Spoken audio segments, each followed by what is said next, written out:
जय श्री राधे कृष्ण। आप सभी का हमारे YouTube चैनल पे बहुत बहुत स्वागत है। आइए आज सुनते हैं गुरुवार व्रत की कथा। गुरुवार के दिन भगवान बृहस्पति देव का पूजन किया जाता है। जो भी भक्त सच्ची श्रद्धा के साथ, नियम और निष्ठा के साथ गुरुवार का व्रत करते हैं, इस दिन भगवान बृहस्पति देव का पूजन करते हैं।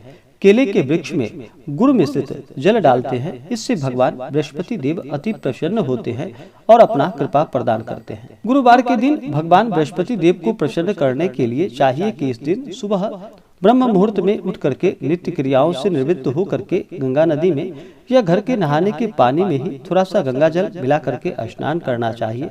शुद्ध वस्त्र धारण करके उसके बाद इस दिन भगवान बृहस्पति देव का पूजन करना चाहिए। भगवान बृहस्पति देव का वास, जो कि केले के वृक्ष में भगवान बृहस्पति देव का वास माना गया है, इस दिन केले के वृक्ष का पूजन करना चाहिए। और जहाँ पर केले का वृक्ष ना हो, वहाँ पे आप भगवान बृहस्पति देव का फोटो या प्रतिमा रख करके भगवान का पूजन करें। इस दिन केले के वृक्ष में गुड़ मिश्रित जल डालना चाहिए और वहाँ पे एक दीपक जलाए। भगवान बृहस्पति देव को पीले वस्त्र अर्पित करनी चाहिए और पीले वस्तु का भोग भी लगाना चाहिए। विशेष करके गुड़ और चने के दाल का भगवान बृहस्पति देव को भोग लगाना चाहिए। इससे भगवान बृहस्पति देव अति प्रसन्न होते हैं। गुरुवार के दिन कुछ बातों का ध्यान रखना चाहिए, जैसे कि गुरुवार के दिन तामसिक वस्तुओं का प्रयोग बिल्कुल भी नहीं करें। इस दिन शुद्ध और सात्विकता का पालन करें। गुरुवार के दिन बाल, दाढ़ी, नाखून आदि नहीं काटनी चाहिए। साबुन सर्फ का भी इस दिन प्रयोग नहीं करना चाहिए और भगवान का पूरे विधि विधान के साथ बृहस्पति देव का पूजन करना चाहिए। कथा श्रवण करनी चाहिए और बृहस्पति देव की आरती करनी चाहिए। इससे भगवान बृहस्पति देव अति प्रसन्न होते हैं और अपना कृपा प्रदान करते हैं। तो आइए सुनते हैं गुरुवार व्रत की कथा। तो बोलिए प्रेम से भगवान बृहस्पति देव की जय। बहुत समय पहले की बात है कि प्राचीन काल में एक बहुत ही निर्धन ब्राह्मण था। उसके यहाँ कोई उसकी संतान ना थी, लेकिन वह नित्य पूजा पाठ किया करता था। उसकी पत्नी ना तो स्नान कभी करती थी और ना ही किसी देवता का कभी पूजन ही किया करती थी। इस कारण ब्राह्मण देवता अत्यंत दुखी रहते थे। अपनी पत्नी को बहुत समझाते, किंतु उसका कोई परिणाम ना निकलता। भगवान की कृपा से ब्राह्मण के यहाँ एक कन्या का जन्म हुआ। अब कन्या बड़ी होने लगी और प्रातः काल स्नान करके वह भगवान विष्णु का जप किया करती थी और बृहस्पतिवार का व्रत भी करने लगी। पूजा पाठ समाप्त कर जब पाठशाला जाती तो अपनी मुट्ठी में जौ भरकर ले जाती थी और पाठशाला के मार्ग पर डालती हुई जाती थी और फिर लौटते समय वही जौ स्वर्ण के हो जाते थे।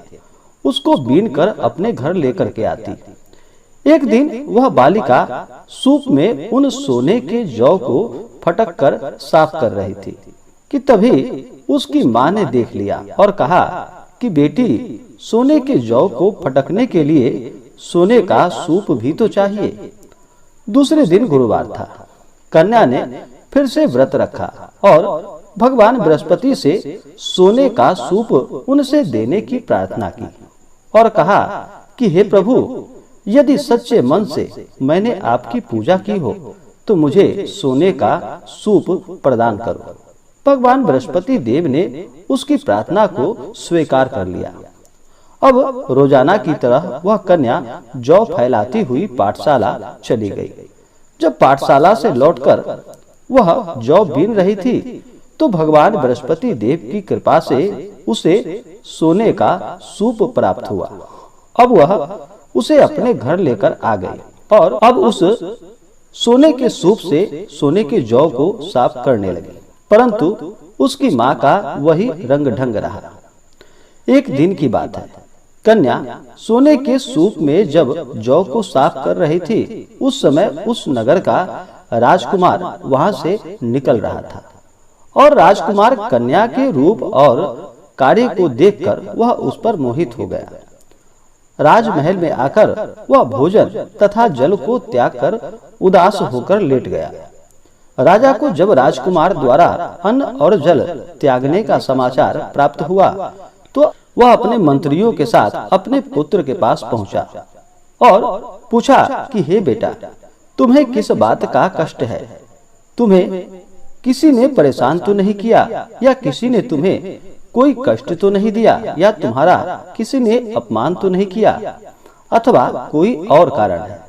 मुझे सब बताओ, मैं वही कार्य करूंगा जिससे तुम्हें प्रसन्नता की प्राप्ति हो सके।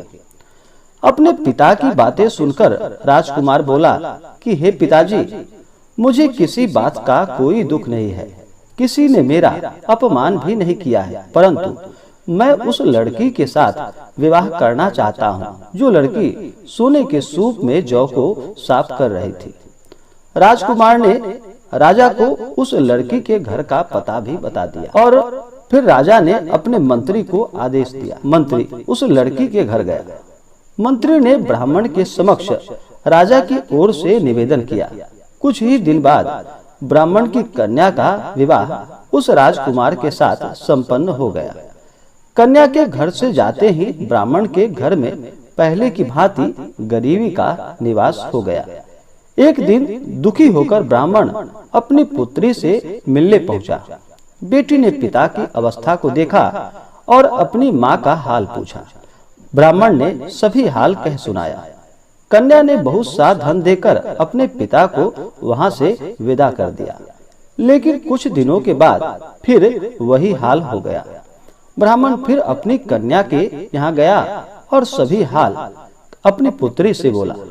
तो पुत्री बोली कि हे पिताजी, आप माता जी को यहाँ लिवा लाओ, मैं उन्हें वह विधि बता दूंगी जिससे कि गरीबी दूर हो सके।